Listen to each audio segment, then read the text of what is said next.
Hello, hi, my darling. Welcome or welcome back. And if you're new here, please subscribe. Thank you. So, today I want us to talk about a taboo topic. Yes, I'm that girl. Death is one of those topics we avoid a lot as a society. And I find it so interesting because all of us, somewhere, somehow, have had a brush with death, whether it's losing somebody you really, really love or having a near death experience yourself. We all have a feeling of what that is. And the reality really is that we are all going to experience it. Like nobody is exempted. Every life form comes to an end eventually. I think also at the same time, when death is happening just around you, but it never really comes home, it can be easy to be out of touch with the reality of death, especially if you've not experienced it personally. For me, the revolution or how I saw death changed after I lost my mom in 2021. My mother passed away, and that was deeply painful. It's one of those experiences which are just indescribably painful. The one thing the horrendous event left me with was the understanding of death. I connected to death in very interesting ways, and let me tell you how. Okay, so the news was broken to me on the 19th of April 2021 that I've lost my mom, and I lost it, you can imagine. And what happened was, in my head, I knew, okay, so she's gone, right? Like everybody's saying mom is gone, so she's gone. Like practically she's gone. You know, you go for the burial and you put the body, you put it in a casket, and down it goes. But the thing is, after a few months, I started experiencing my mom's presence. I don't know how, and words are limited here, but I would really feel her presence randomly. I'm speaking randomly, like I'm just going somewhere, I'm taking a walk somewhere, and maybe I see something like a quote written, I am always with you. And then just instantly, I get this feeling like, oh, why does it feel like she's here? Like practically she's not here in physical form, right? And we all know that. I felt her body cold, so I know for sure she's not here, but somehow there's a feeling of her presence, almost like the same thing I would feel if she's in the room with me. It's just I can't see her with my physical eyes, you feel me? And I think that's the one thing that caused a huge spiritual awakening for me, because that's where the questions start. Like, if she's not here, then where is she? And how comes I can feel her presence here? Right? And I just spiraled into this spiritual awakening. They're not pretty, by the way. No, they don't look like sunsets and rainbows. It's questions and questions, and sometimes you don't really have the answers. Obviously, now it's 3 years later, and I have answers to many questions that I had. There is a very famous person who works in hospice care, and he said, the dead are still living. We don't really die. We just transition. It's like removing an old suit. Okay, think about it like this. When you were a baby, a newborn, you had a 6-month-old body, right? Then you became a toddler and you had a 2-year-old body. And then you became a teenager and then you had a teenager body.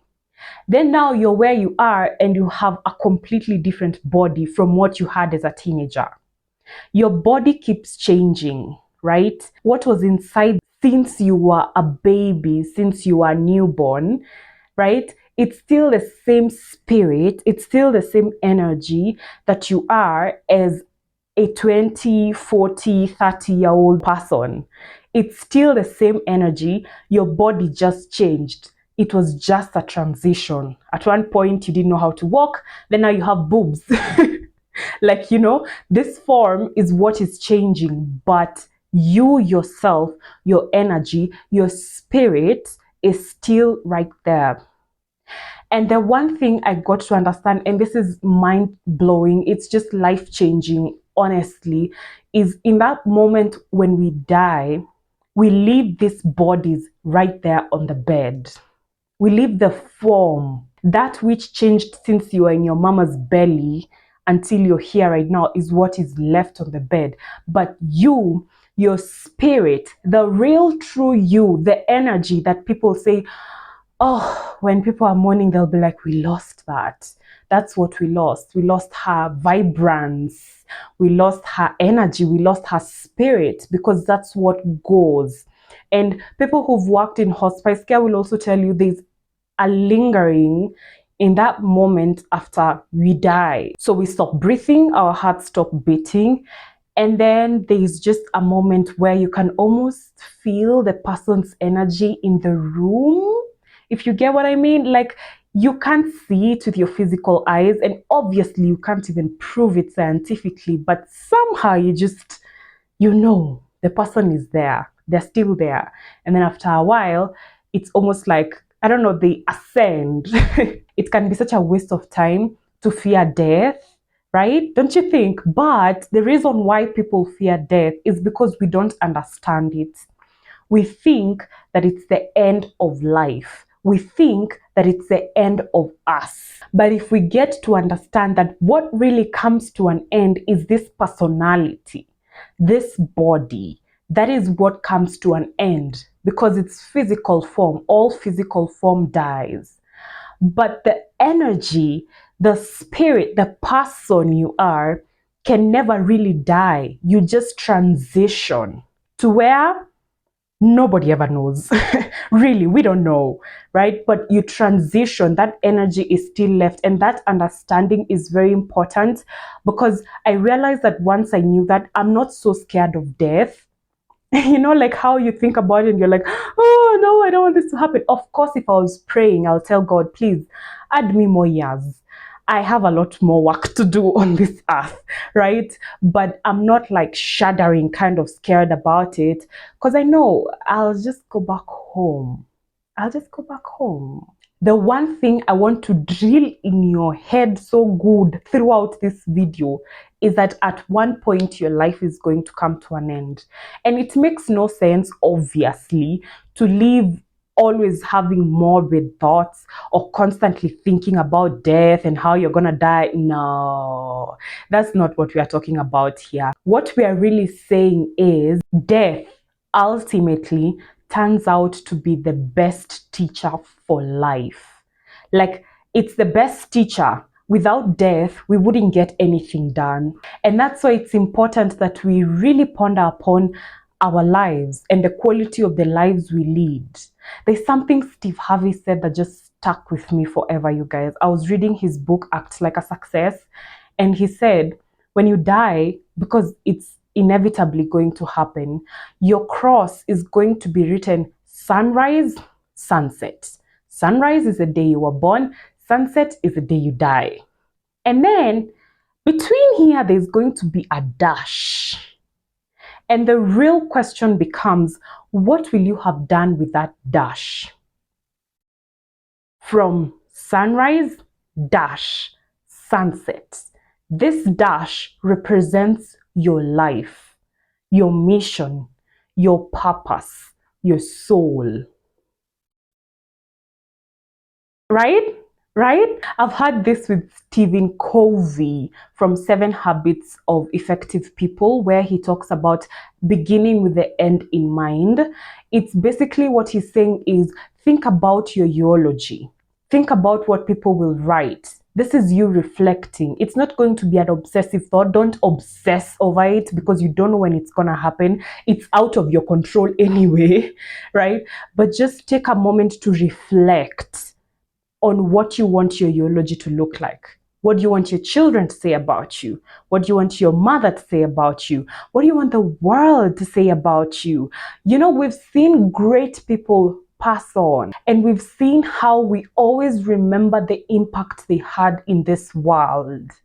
All of them, even Martin Luther King, who was killed, we all remember him today because there was a mission. He served us in one way or another. When you talk to people who've been around people who are dying a lot, like in hospice care, they tell you that on that deathbed, there are regrets. There are people who regret, like, why did I marry this person I really did not like? Like, why was I working this horrible job when I had such a short time to live? Regrets are there. And that's what we are trying to minimize by knowing in advance that we are going to die. When you take the time to reflect with your journal, what do I really want my eulogy to look like? What do I want people to say about me? What legacy do I want to leave in this world? Then it will become, oh my God, let me tell you, it will become crystal clear why you're here. Your purpose, your mission just becomes so clear. And every day you walk in the steps. Every day you walk in the footsteps, because we don't know when it's gonna happen. The next 5 minutes from now are not guaranteed. The next 24 hours from now are not guaranteed. The next 3 days from now are not guaranteed. The next 10 years are not guaranteed. The next 40 years are not guaranteed. No one really knows, you know? And so you've got to live every day like it's your last. There's a concept I adore from The Monk Who Sold His Ferrari by Robin Sharma. And it's basically deathbed mentality. And the question is, every day you wake up, you ask yourself, what would I do if today was my last day? Like, just say metaphorically, God has given me 24 hours and it's like expiration date in Africa. What would I do if this was my last day alive? Just that question. If you answer that question, you will become very conscious of where your priorities lie. Very conscious of where your priorities lie. And that's how you know what is the most important thing in your life, by thinking about death. I'm sorry, I know it's kind of morbid, but it's the reality. It's the reality. We don't need to obsess about death, but we do need to reflect. Because when we reflect, we learn, we understand what's most important. I'll leave you with a saying from Martin Luther King. I had this from Oprah. And Martin Luther King said, not everybody can be famous, but everybody can be great, because greatness is determined by service. Ooh! Serve, baby. Serve the world. That is what people remember when you're gone. The service you gave. That's what I remember with my mom. It was the times she gave me her unconditional love, her unconditional presence, and spoke life into me even when I did not feel worthy. That's what I still carry to date. So what do you want people to know about you? What do you want people to be left saying about you? Mega question. I love you very much. Thank you for watching until this far. I hope this video really gets you to self-reflect and deeply reflect. And I will see you guys on the next one. Mwah! Bye!